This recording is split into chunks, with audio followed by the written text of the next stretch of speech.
اور اس ایک رات کی عبادت اللہ نے 80 سال سے بڑھ کر کی.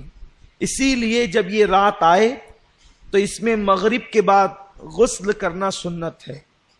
بعد مغرب حضور علیہ السلام کا معمول ہے کہ اللہ کے حبیب صلی اللہ علیہ وسلم بعد مغرب غسل فرماتے تھے.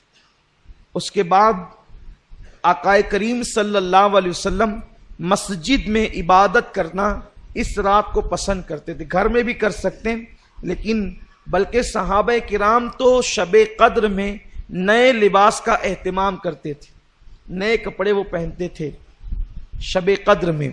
کچھ صحابہ تو ایک ہی لباس سلا کر رکھے ہوئے تھے، جیسے حضرت انس ابن خزیمہ وغیرہ، کہ یہ حضرات اسی رات میں وہ لباس پہنتے تھے اور پھر کسی وقت اس لباس کو استعمال نہیں کرتے تھے. آقا کریم صلی اللہ علیہ وسلم سے پوچھا گیا کہ یا رسول اللہ، اگر ہم شب قدر پائیں تو اس میں سب سے زیادہ کون سی عبادت کریں؟ اللہ کو اس رات کون سا عمل سب سے زیادہ پسند ہے؟ تو اللہ کے حبیب صلی اللہ علیہ وسلم نے فرمایا، اگر وہ رات تمہیں مل جائے تو کثرت کے ساتھ دعا کرنا، کیونکہ اس رات اللہ کو دعا بہت پسند ہے. حضرت اماں عائشہ صدیقہ نے پوچھ لیا، یا رسول اللہ دعا تو کریں، کون سی دعا زیادہ کریں، وہ بھی سکھا دیں.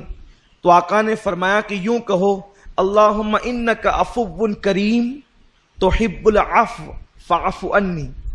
اللہ تو عفو ہے، تجھے معاف کرنا بہت پسند ہے، سو تو ہمیں معاف فرما دے. اس رات توبہ کرو کثرت کے ساتھ، ہو سکے تو صلاۃ التسبیح کا اہتمام کرو، ہو سکے کچھ نوافل پڑھو، اور جب رات کا آخری پہر آ جائے تو پھر دعا میں مصروف ہو جاؤ، اور ہو سکے تو سحری تک دعا کا اہتمام کرو. کیونکہ یہ رات جاگنا اپنے مقدر کو جگانا ہے. جو اس رات کو جگ گیا وہ 80 سال عبادت میں آگے ہو گیا.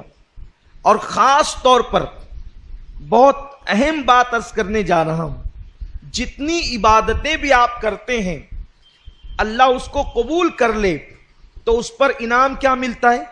جیسے کسی نے حج کیا تو حج کرنے والے کے سارے گناہ معاف ہو جاتے ہیں، وہ ایسے پاک ہو جاتا ہے جیسے ابھی اپنی ماں کے پیٹ سے پیدا ہو. اسی طرح جمعہ کی نماز پڑھ کے جانے والا ہفتے بھر کے سارے گناہ معاف ہو جاتے ہیں. اسی طرح رمضان شریف کے روزے رکھنے والا گزشتہ رمضان شریف اور اس رمضان شریف کے درمیان جتنے گناہ کیے تھے اللہ سب معاف کر دیتا ہے، سارے گناہ معاف ہوتے ہیں. لیکن شب قدر کی ایک انفرادی خصوصیت یہ ہے جو حج میں بھی نہیں ہے، بڑی ذمہ داری سے عرض کر رہا ہوں، جو حج میں بھی نہیں ہے، جو رمضان شریف کے روزوں میں بھی نہیں ہے. اگر کسی کو شب قدر مل گئی تو انعام کیا ملتا ہے؟ آقا فرماتے ہیں اگر کسی کو شب قدر ملے اور وہ اس میں عبادت کر لے تو اللہ انعام کیا عطا کرتا ہے؟ جتنے گناہ کیا ہے وہ بھی معاف کر دیتا ہے، اور جو ابھی کیا نہیں ہے کرنے والا ہے اللہ اس کو پیشگی معاف فرما دیتا. کتنا بڑا کرم ہے. لیکن شب قدر ملنا چاہیے، اور وہ متعین نہیں ہے، لیکن ہم تو بس اللہ پر امید کرتے ہوئے جو ہے وہ شب قدر میں عبادت کرتے ہیں. ام المومنین اماں عائشہ صدیقہ فرماتی ہے حضور اس رات تہبند اتنا کس کے باندھتے تھے.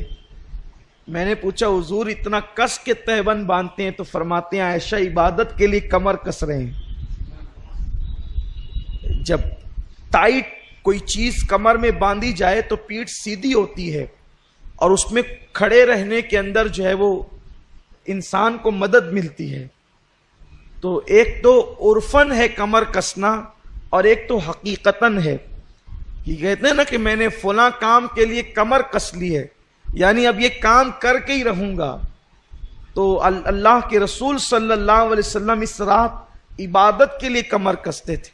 یوں تو ان کی ہر رات ہی عبادت میں گزرتی تھی، ہر رات عبادت میں. بلکہ اللہ فرماتا ہے، ابھی آپ نے سنا نا، یا ایھا المزمل قم اللیل الا قلیلا، اے میرے محبوب، اے جھرمٹ مارنے والے پیغمبر، آپ پوری رات عبادت نہ کیا کریں، کچھ سو بھی جایا کریں.